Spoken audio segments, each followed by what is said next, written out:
So far, we have covered the security properties and underlying principles of HTTPS. But once you start deploying HTTPS in a real-life scenario, all kinds of questions will rise. Can you run different HTTPS sites on one server? Where do you store the sensitive cryptographic material? And what happens if you use a third-party service for traffic optimization? Questions like these make deploying HTTPS seem complicated. Do you remember the myth that you can only run one HTTPS application per IP address? It may surprise you that until a few years ago, that myth was a stone-cold reality. To understand why, we need to take another look at the TLS handshake. As you can see in the schematic here, the browser translates a domain name to an IP address. The browser uses the IP address to initiate a connection to that server. When TLS is used, the server responds with a certificate tied to the domain name of the web application. The browser verifies the certificate and establishes the secure connection. Only then will the browser start sending HTTP traffic. Sounds good, but take a moment to think about the following problem. What if the server is running 3 different web applications with 3 different domain names and 3 different certificates? In such a scenario, the server needs to know which application the browser is connecting to. Otherwise, the server has no idea which certificate to use. If the server uses the wrong certificate, the browser will detect a mismatch between the domain of the certificate and that of the actual request. As a result, the browser shows a warning to the user and aborts the connection. Unfortunately, the TLS handshake does not support sending the domain name of the application upfront.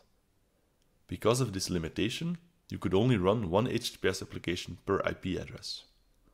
But modern browsers and operating systems support a TLS extension known as Server Name Indication, or SNI.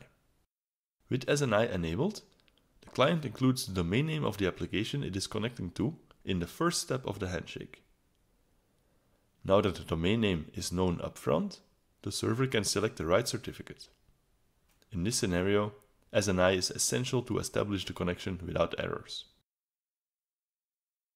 The capability of running multiple HTTPS sites on one IP address enables a broad range of practical deployment scenarios. One example is deploying a reverse proxy service as a dedicated TLS endpoint. The proxy establishes a secure communication channel with a client. In the background, the proxy forwards all requests to internal services. This setup can seem a bit strange, but offers several benefits. First, the deployment of internal services becomes a lot more practical. Now, they no longer need to worry about the public-facing TLS configuration. But this scenario offers a significant security benefit as well. It isolates the cryptographic material on a separate host or container. This isolation keeps the cryptographic material out of reach when an attacker targets the web application. Don't worry if you have no idea how to deploy a reverse proxy to set up this scenario. Specialized companies are offering various traffic optimization services, including the configuration of HTTPS.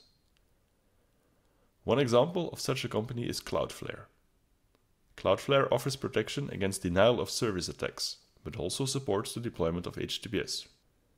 They offer various deployment schemes, including advanced enterprise options. With Cloudflare, you can even ensure that HTTP applications are served over HTTPS. Of course, in this scenario, the traffic between Cloudflare and your application will still be plain text. There is, however, one side effect with these deployment schemes. Because an external service handles HTTPS, there is no secure end-to-end communication channel. The service offering HTTPS support has a full man-in-the-middle position, giving it full access to all traffic. Using such a service means accepting the risk that there is another trusted party which can become compromised or turn malicious.